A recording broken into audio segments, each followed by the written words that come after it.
The Soft Girl Revolution. Why your 40s are not your finish line.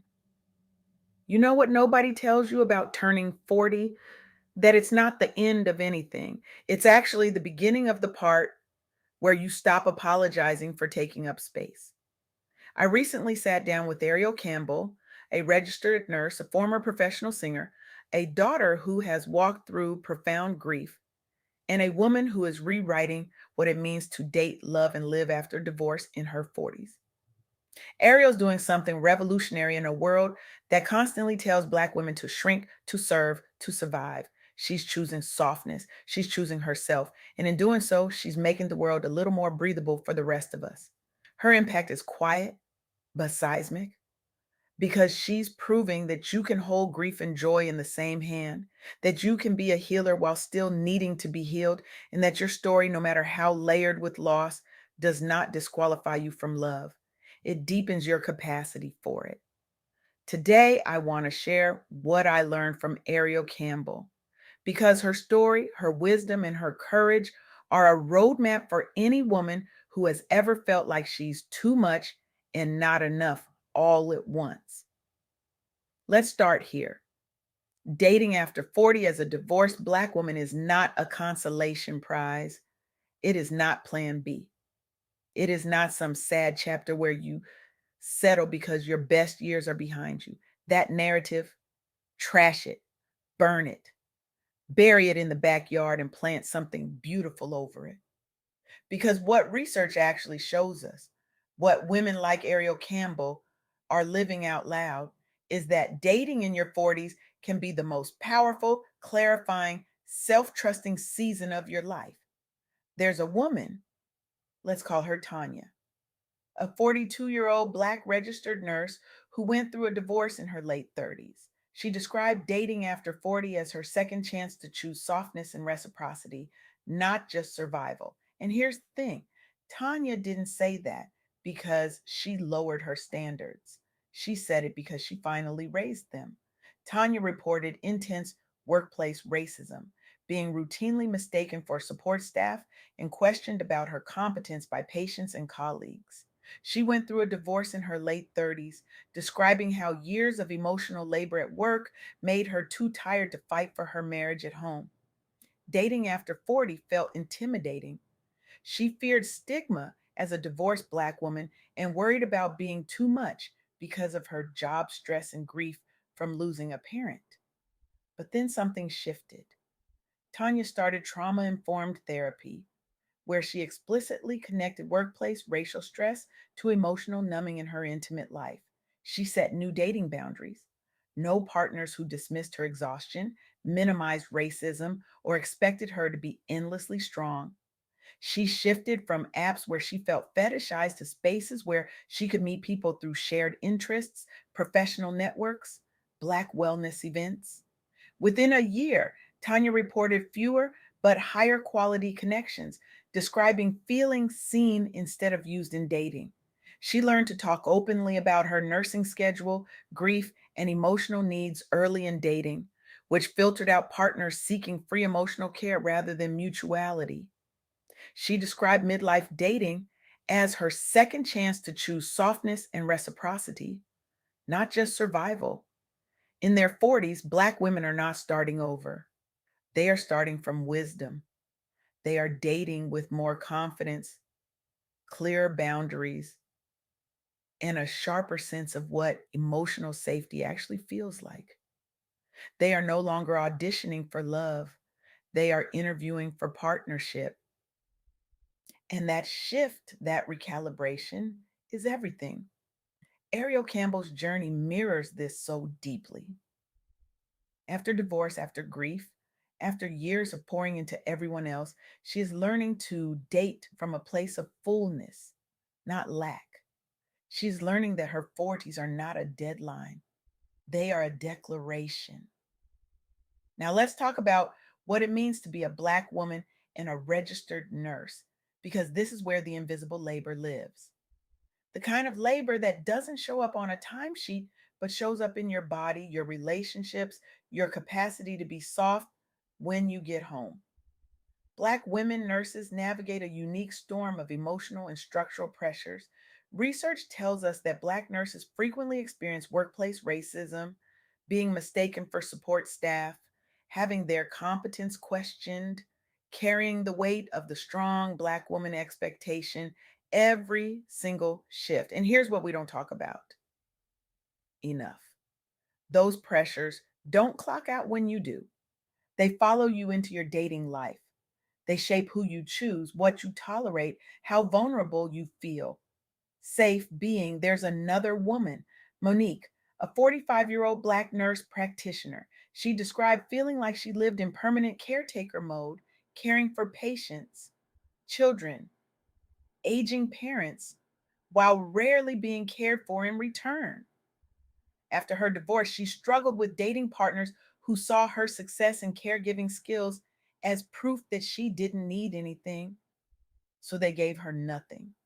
And she stayed anyway because she had been trained to believe that needing support was weakness until she wasn't willing to stay anymore. Monique intentionally reframed dating as a space where she deserved rest and tenderness, not another unpaid job. She created what she called her non negotiables list: emotional availability, respect for her profession, willingness to share domestic and emotional labor, a basic understanding of racism's impact on her life. And she started saying those things out loud early in dating, not as preferences, as boundaries. The study reports that women like Monique experienced a shift from overfunctioning in relationships to more balanced partnerships when they acknowledged and resisted caretaking scripts. Monique eventually entered a relationship where her partner actively protected her rest, taking over small tasks, validating her emotions, and encouraging therapy rather than glorifying her exhaustion. She described dating in her 40s as where she finally stopped auditioning and started interviewing, treating herself as the prize, not a problem to fix. Ariel Campbell knows this tension intimately. As a registered nurse, she carries the weight of other people's pain, other people's emergencies, other people's survival every single day. And when you do that for a living, it becomes easy to forget that you are allowed to be held too. That softness is not a luxury, it is a right. This brings me to the third truth I want to name today. And it's the one that makes me want to reach through this microphone and hold some of you.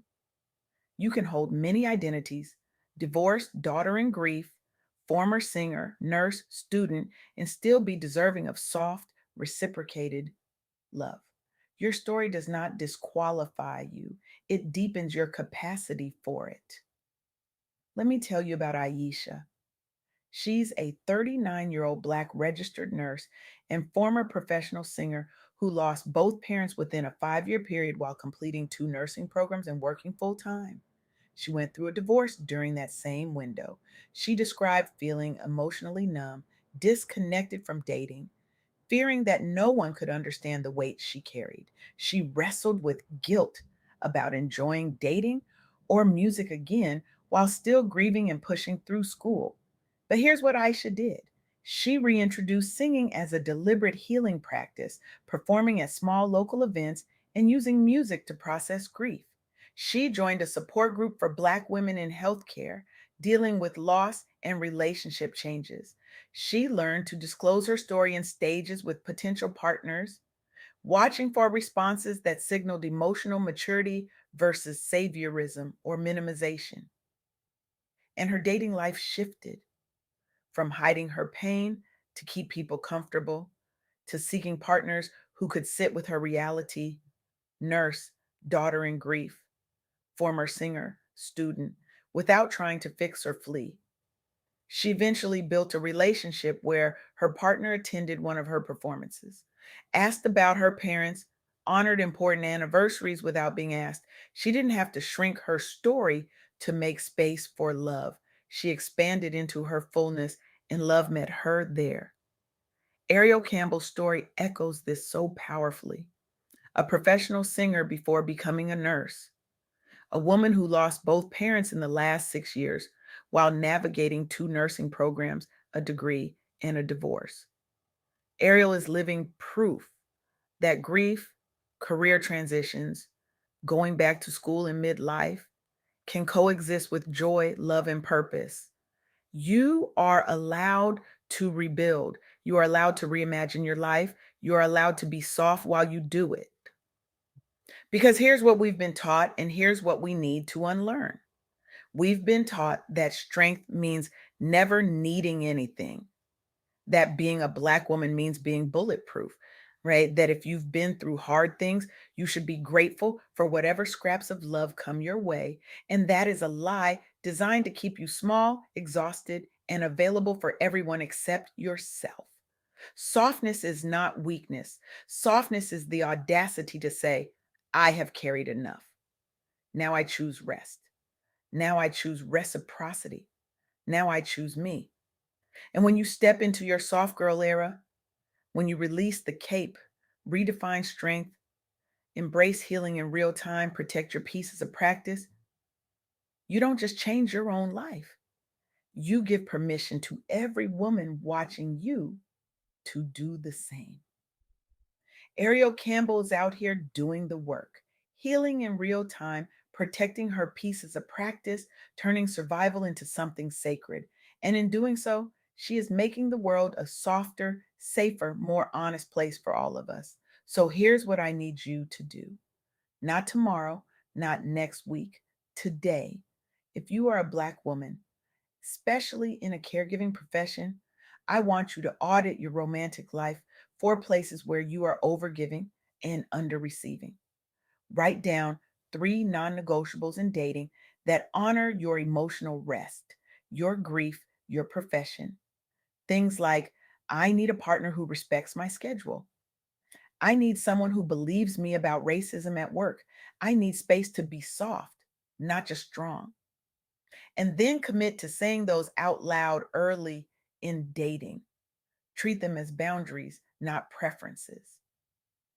If you are a partner or ally of a Black woman nurse, listen without trying to fix when she talks about burnout, racism, or grief. And ask, what would support look like for you this week instead of assuming? Learn about the emotional labor Black women carry in healthcare and adjust your expectations away from her always being the caretaker. And if you are anyone navigating midlife dating after divorce, shift the narrative from I'm behind to I'm dating from wisdom. Take one concrete step that reflects this shift. Rewrite your dating profile to reflect your truth. Leave a situationship that drains you. Intentionally return to a passion like music as part of your healing and dating journey. Because here's the truth that Ariel Campbell is teaching us: your 40s are not your leftovers, they are your harvest. You are not too late, you are right on time. And the love you are building now, the one rooted in self trust, boundaries, and softness, is the love you were always meant to have. To every woman listening who has ever felt like she's too much, too broken, too behind, too tired to be loved well, I want you to hear this. You are not too much. You are exactly enough. And your soft girl era is not a trend, it is a homecoming. It is the sacred pause you have been waiting for. It is the deep exhale from the Superwoman script. It is the quiet but powerful return to softness, rest, self trust, and radical joy. Now go. Go choose yourself. Go protect your peace. Go date from wisdom, not desperation. Go sing again. Go rest without apology. Go love yourself so fiercely that the world has no choice but to meet you there. And remember, softness is not surrender, it is your revolution.